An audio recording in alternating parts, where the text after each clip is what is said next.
Subdivider may not disclaim misrepresentation claims by contract facts. The buyer purchased a new home in a residential subdivision. Prior to closing on the home, it was advertised as having unobstructed views. Before the contract documents were signed, the buyer's agent inquired with the developer as to the meaning of that language, because the buyer did not want a home built in a way that would obstruct the views. The developer stated in an email that there would be no construction or development of the adjoining property that would obstruct any views. Relying on that information, the buyer purchased the home. A year later, the developer began construction of several two-story homes in the same area he previously said would remain undeveloped. The buyer complained that this construction was contrary to what was previously represented. The developer contends that the contract language in the standard builder form insulates it from liability, because the buyer specifically agreed to release and hold harmless the developer for any statements before the contract was signed. Issue: did the buyer waive his legal claims by signing the contract? Answer: see discussion. Discussion.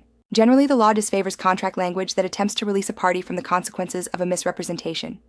Salt River Project versus Westinghouse Electric Co., 143 Arizona 368, 694 P, 2D, 198, 1984. Salt River Project ver.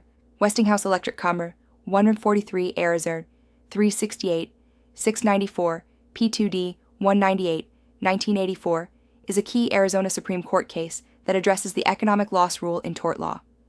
In this case, Salt River Project, SRP, sued Westinghouse for damages related to defective equipment supplied for a power plant.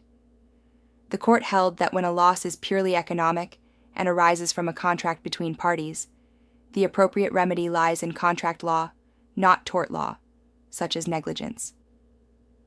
The decision reinforced the idea that tort law should not interfere with negotiated contract terms, particularly in commercial settings where both parties had an opportunity to allocate risk. This case is significant because it limited the use of tort claims, like negligence or strict liability, to recover for financial losses that are more appropriately addressed through breach of contract claims. Additionally, in the context of a residential subdivider, ARS Paragraph 32, 2185.06 addresses the issue and provides, if the transaction involves a lot or parcel offered for present or future residential use, the contract, agreement, or lease shall not waive or disclaim liability for prior material representations relied upon by the purchaser made by the seller and such seller's agents concerning the subdivision and lot or parcel involved, and any provision attempting to waive or disclaim liability is void. The buyer should seek independent legal counsel.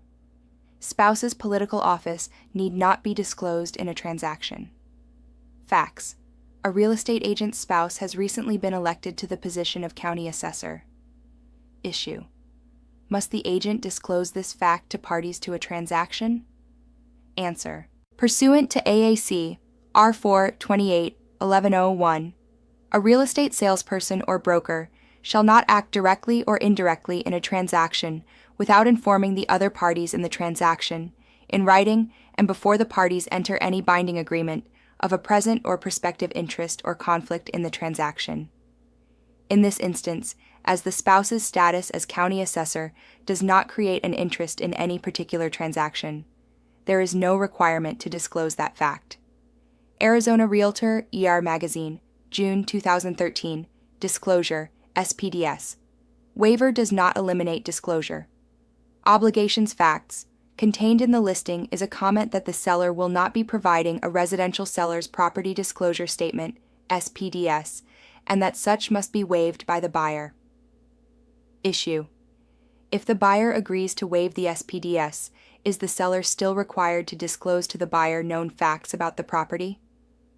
Answer: yes. Discussion: Arizona law requires the seller to disclose material, important facts about the property, even if not asked by the buyer or a real estate agent. These disclosure obligations remain even if the parties agree that no SPDS will be provided. As such, an agreement to waive the SPDS does not excuse the seller's disclosure obligations. Rather, it often makes it 1. harder for sellers to satisfy their disclosure obligations, and 2. More likely that sellers will inadvertently fail to disclose a material fact. Skinny dipping disclosure required facts. Seller wants to list his house for sale. During the listing presentation, seller asks if he must disclose that the neighbor kids sneak over his fence to smoke pot and swim naked in the pool. Issue: does seller have to disclose that the neighbor kids sneak over his fence to smoke pot and swim naked in the pool? Answer: yes. Discussion: a seller must disclose all known facts which materially affect the value of the property and which are not readily observable or known to the buyer. See Hill v. Jones, 151 Ares 81, Appart 1981.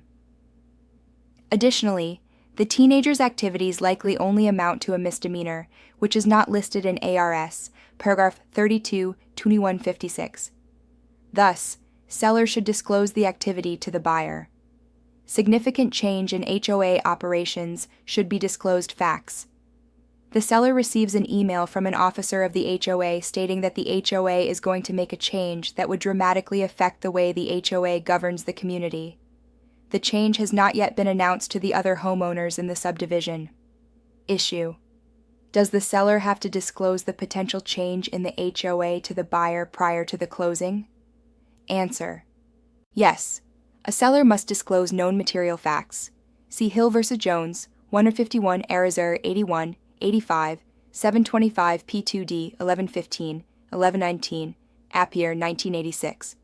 A fact is material if it is one to which a reasonable buyer would attach importance in making a decision as to the consideration to be paid for the property. ID: since the seller is now on notice of a potential change that will dramatically affect the way the HOA governs, the information should be disclosed. Arizona Realtor R. Magazine, December 2013. Disclosure: seller's property. Disclosure statement should be signed within a reasonable TIM-FAX. An agent entered into a listing agreement to sell a property for a seller. The agent had the seller fill out the seller's property disclosure statement, SPDS, at the time of the listing appointment. The agent listed the property on the MLS, and 3 days later, the seller had a contract on his property. The listing agent sent the SPDS to the buyer's agent. The buyer's agent said the SPDS was unacceptable because it was signed and dated by the seller prior to contract formation. Issue: does the SPDS have to be dated on or after the contract date? Answer: no.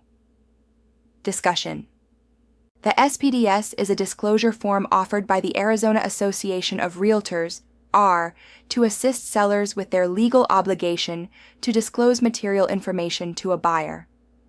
The Residential Resale Real Estate Purchase contract requires that the seller deliver a completed SPDS within 3 days after contract acceptance. However, the SPDS is not a part of the contract and may therefore be dated before, on, or after the contract date. A good practice is to ensure the SPDS is signed and dated within a reasonable time frame of contract acceptance.